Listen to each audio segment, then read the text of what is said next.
Good morning, folks. It's another day for a drive along. I've got a couple of parcels that I need to deliver that I've sold over the weekend, so I'm just going to quickly take these, one to InPost and the other one to Yodel.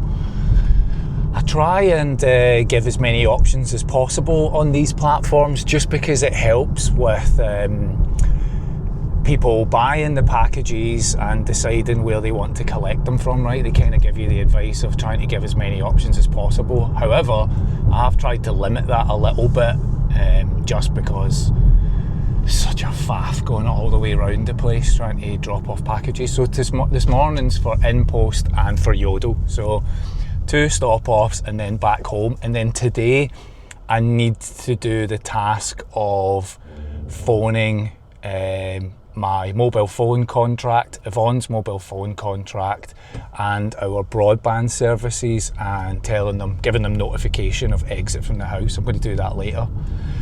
Let me give you a quick update. I want to say thanks to Brian. Brian, thank you so much for the tip that you left, a 50 quid tip. I'll put it on the screen here so you can see.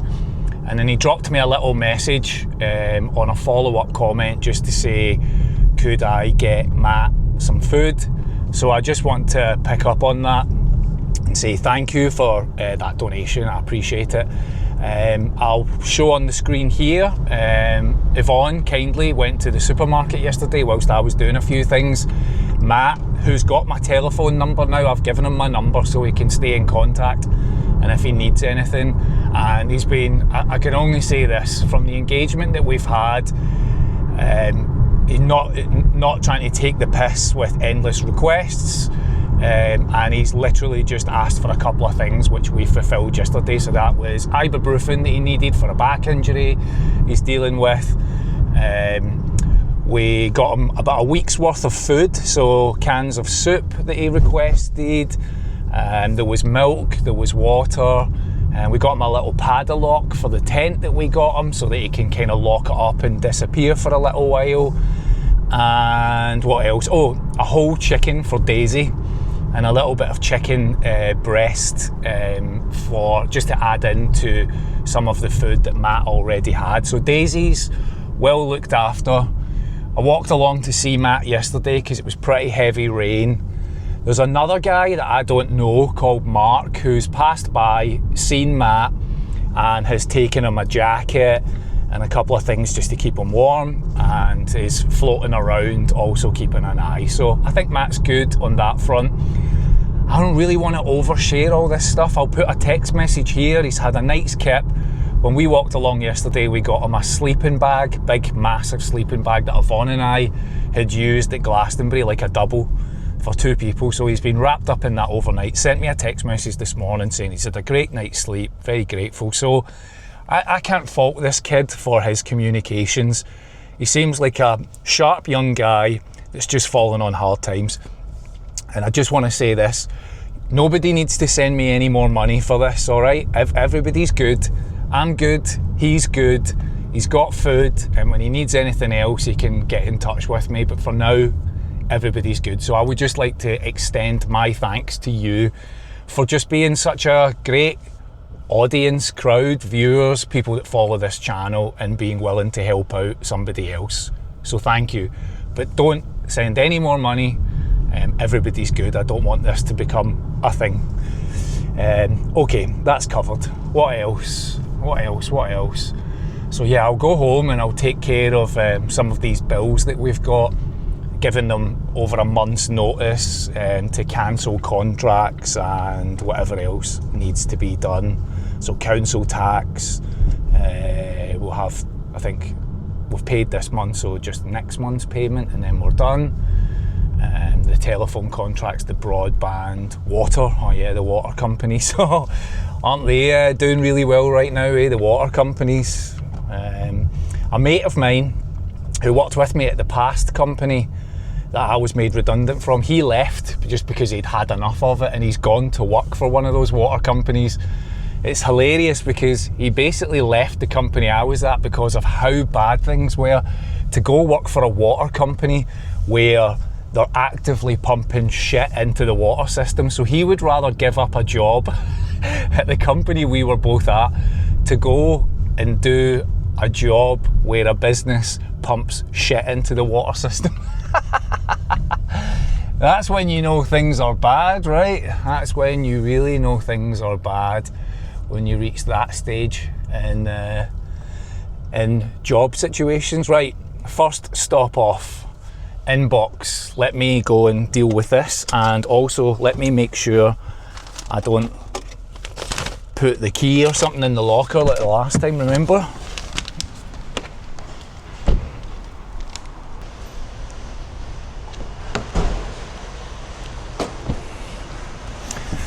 Yes, you need to unlock the car, John, to get back in, you absolute div. That's how short my brain span, my attention span is. Like, get out the car, lock the car, come back to the car, can't remember that you've locked the car. Ozzy! Sharon! Right, let's get to the Yodel place now, which is a little convenience store. I can drop this package off, and then I can get home and get on with a few other things. So, Matt's good. Thanks everybody, greatly appreciated. Do you know, I like walking along to see him because he's a friendly chap, and Daisy is just an absolute gem of a little dog. So she is so well mannered. I kind of get the vibes. Yvonne came with me yesterday and she also mentioned that we get the vibes that Daisy kind of knows that they're not in a great position, and she kind of wears it on her face a little bit. Does that make sense? That the dog is wearing an expression of things are not particularly good. Come on then. Are you coming? Are you coming? Are you coming? Okay, so 2 cars there, the guy coming towards me and me letting somebody out of the junction there, and they're just... How do people get driving licenses? Just no idea what's going on. Staring at the two of us, we're both flashing our lights there. I'm a patient driver, if you can't already tell. What's happened to my camera angle here? Come on, you're supposed to be face tracking. Hello, face tracking. No idea if this is on face tracking or not, but you'll just need to deal with it, folks. Camera's swinging like a maniac here. Right, so shops for this. What else is happening? Let me see. Yeah, water companies, isn't that mad? Billions in dividends, and they can't get the infrastructure right to deal with the pollution and the water that's getting pumped into the system. Just what an absolute mess. Just another broken industry in this country. Now, I'll tell you, I'm not enjoying talking about this, but I saw Steve Reid, right, who's an MP for Labour on, I think, GB News. What's Camilla Tomliny? I can't, her surname just baffles me. Camilla Tomliny, I think that's it. Whatever channel she's on, she had Steve Reid, Labour MP, on the news yesterday, right?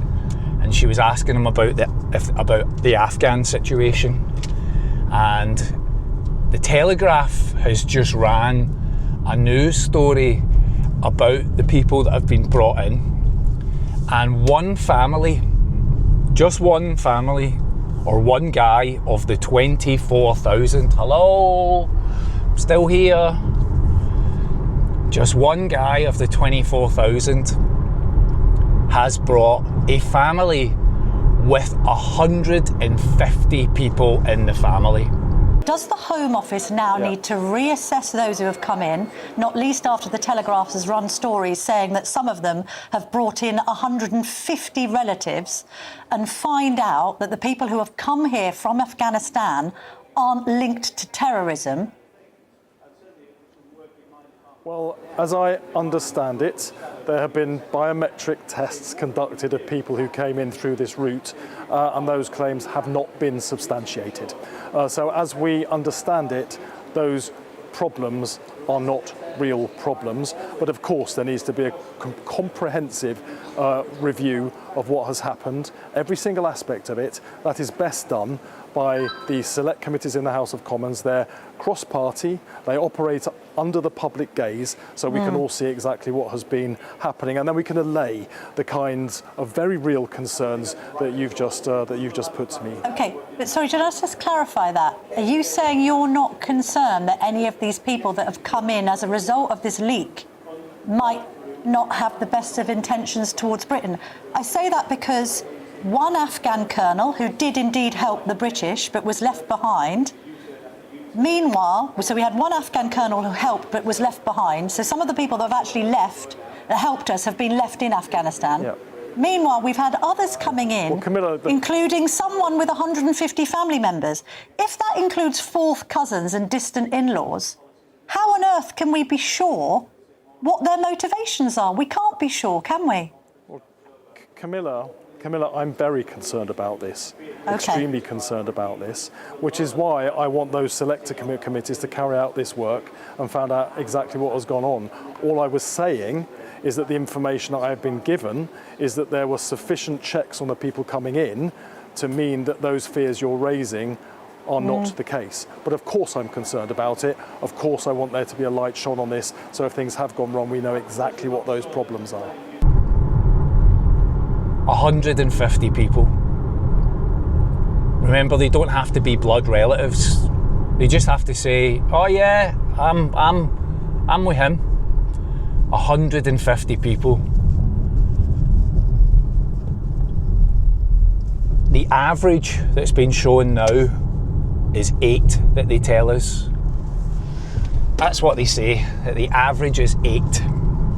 But one guy's got 150 people with him. So Steve Reid was asked on GB News, I think it was GB News or Talk yesterday, do you think we need to do any vetting of this? Do you think we need to reassess the people that we've brought in? Because the Telegraph has also investigated and said that some of these people are known criminals, have been through the vetting process, have been declined because of the crimes that they've committed, but have now been accepted under this Afghan agreement with the government of the data leak. And he said on the news, nah, none of them need to be re-vetted, everybody's good, we've checked it, everything's fine. So a Labour MP is again telling you, don't believe your suspicions, don't believe your doubts, don't believe your concerns, everything is fine, the Labour government have got you. And I'm sorry, but I just do not believe this. You know what I've realised over the last, years, pretty much since COVID, is just that the government are full of absolute imbeciles, liars, crooks, cheats and thieves. Smart people don't go into politics. They start businesses. They look after themselves, their family. They grow companies and they employ people. They don't go into government. Idiots go into government. Morons. People that can't survive anywhere else. Let me give you an example. David Lammy. So David Lammy has given Syria £90 million. And if you're following the news and you check this stuff out, there are a group of men now in Syria going round apartments and forcing horrific things to happen to people. They are armed to the teeth. They are ending people left, right and centre. And that has been fully funded by us. And then David Lammy puts a tweet out saying, "Oh, we must condemn the violence in Syria." Sorry, David, but you just paid for it, mate. We paid for it. You, the taxpayer, the tax slave, you paid for Syrian men to go slaughter other civilians. And we are just supposed to accept that. And then David Lammy puts a tweet out and we're supposed to just be like, oh, well, David Lammy's put a tweet out. The government are filled with idiots from top to bottom. I trust none of them. I trust none of the parties. Somebody messaged me, in fact, it was, I don't want to say their name because I don't want to be like, oh, this person did this or said this, but somebody messaged me about voting. Somebody messaged me about voting for governments and said that they're lost in the system, that they can't trust it, that they don't agree with any of the parties, and that for the first time in their lives they thought they probably wouldn't vote. And I've got to say, I am really wrestling with that. I mean, look, we're leaving, so I'm not going to be voting. We're out of here. It's done. I won't be voting because I don't trust any of the parties. I don't trust the people that have got. They're all lost. They're all making it up as they go along with no real idea of what to do. And they just say sound bites that they hope will resonate with the public, and if they don't, then they just pivot to another sound bite that's like, oh, well, you wanted us to think this, so yeah, we think that now. We're going to fix all this. We're going to fix immigration. We're going to fix crime. We're going to fix the prison service. We're going to fix your local councils. We're going to fix the education system. They will do nothing. They will do none of it. This is some of the reasoning why I'm just like, I've had enough here. God, it's Monday morning, and look at... Sun is out, people. Sun is out. There is more to life than just all of this crap. And we are just perpetually in a spiral of doom. Right. Let me go deal with this package.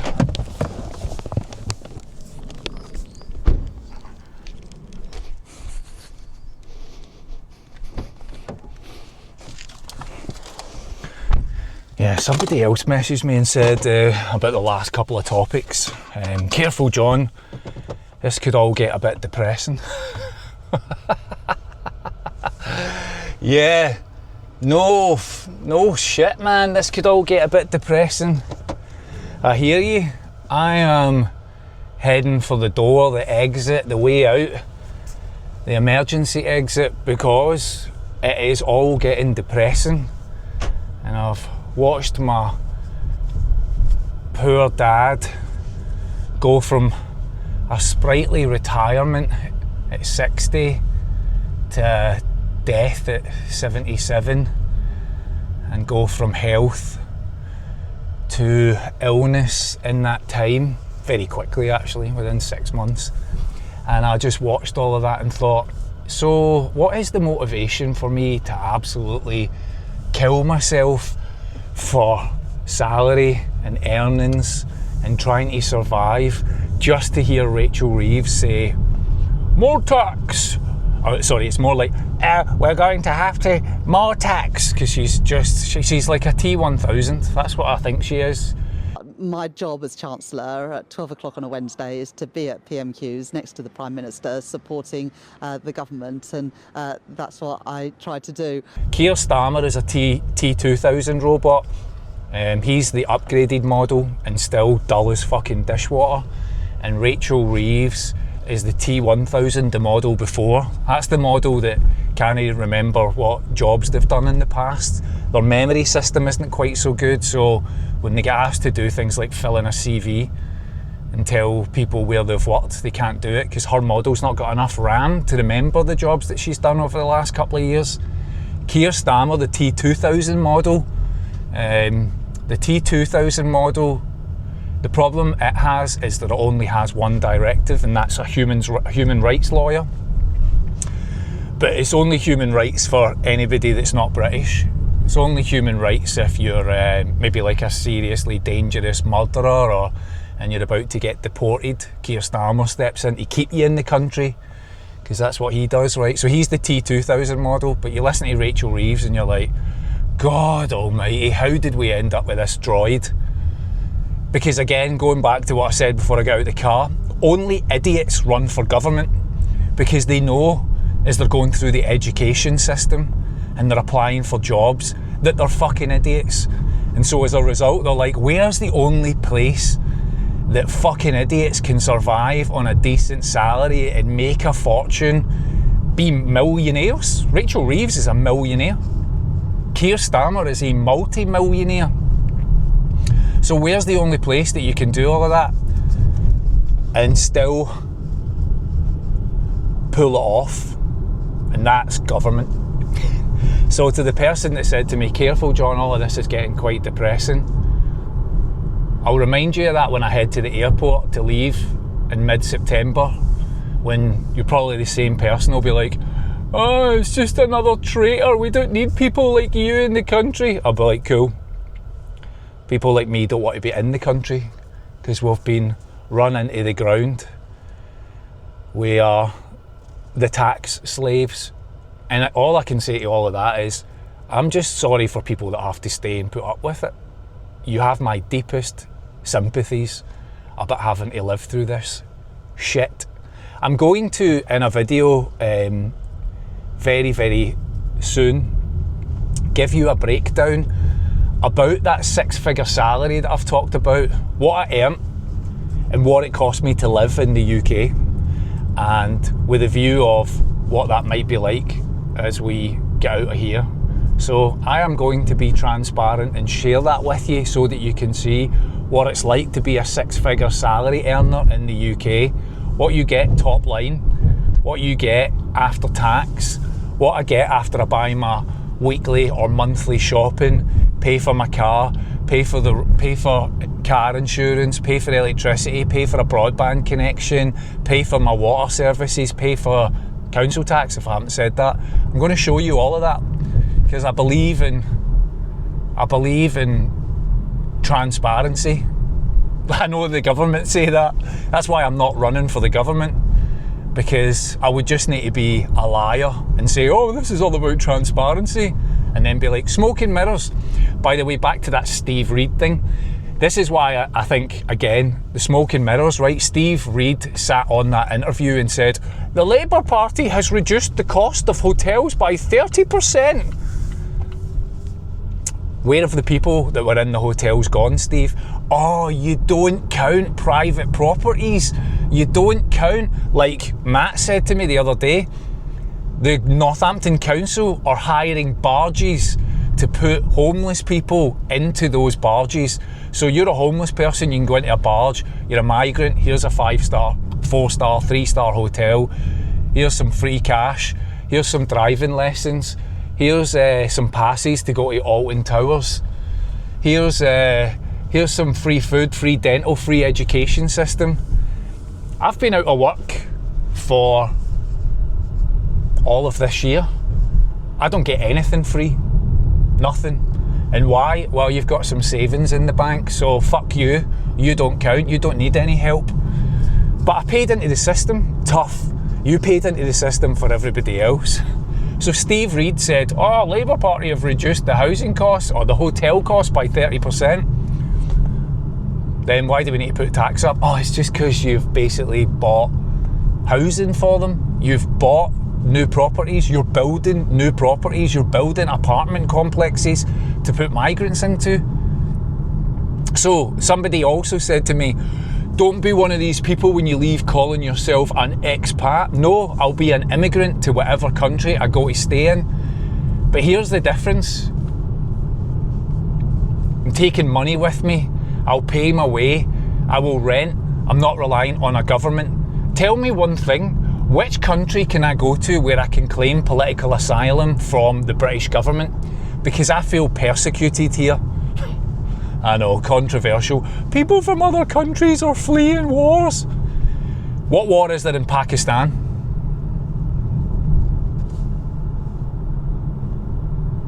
What war is there in Romania?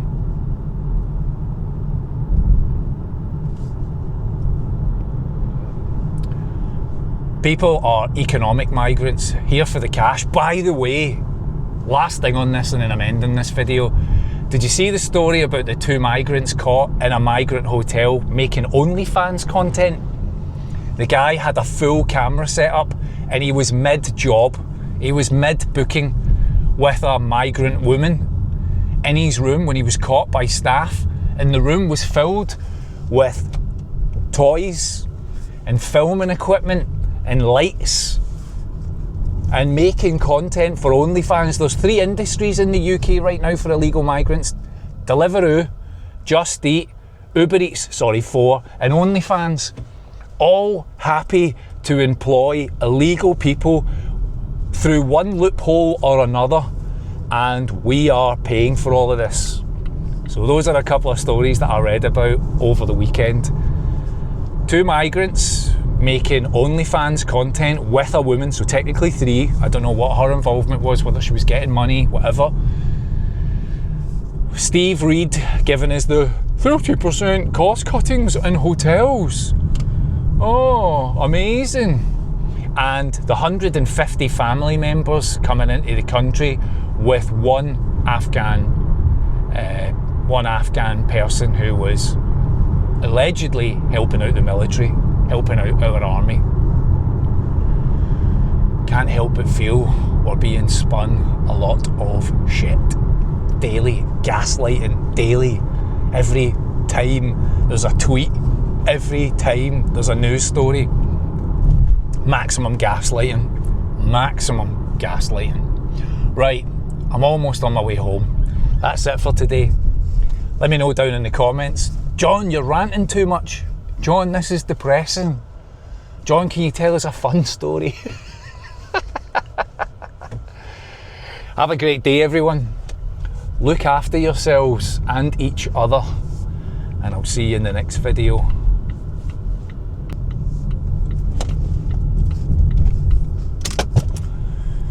Oh, bloody hell.